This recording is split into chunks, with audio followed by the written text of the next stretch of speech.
नर्लार बुढ़ीपदर सड़क दुर्घटना 2 RWSS BRC गुरुतर अंडा बोझे पिकअप भ्यान ड्राइवर बेपारुआ गाड़ी चलना जोगु गुरुतर आहत होइचंती RWSS विभागर 2 जण BRC। आज जून 7 शुक्रवार सकाळु RWSS विभागर गुलभेला BRC प्रद्युम्न भोई और टिटलागढ़ BRC प्रकाश चंद्र डाकुआ निज कर्मक्षेत्र को एक बाइक जोगे जाउथिले।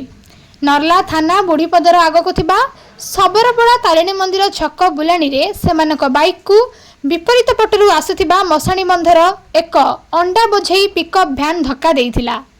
एथिरे गुड़भेला BRC प्रद्युम्न भोईको बाम गोड़ आंठुर हाड़ भांगी बाहर को बाहरी आसीथिला। सेहि भली टिटलागढ़ BRC प्रकाश चंद्र डाकुआंक गोड़ मध्य भांगी जाइछि। घटनास्थल में बुढ़ीपदर और सबरपड़ार युवक माने पहुंची आहत 2 BRC को आंबुलांस रे नहीं प्रथमे नर्ला और परे भवानीपाटना डाक्तरखाना रे भर्ती करथिले। तेबे सेमानक स्वास्थ्यावस्था गुरुतर थिबारु कटक को स्थानांतरित करा जाइछि। आहत प्रद्युम्नक घर नर्ला ब्लॉक अंतर्गत राक्सी और प्रकाश का घर सर्गीगुड़ा बोली जना पड़ी। कलाहांडी रोहित कुमार नायक को रिपोर्ट प्रतिकार न्यूज।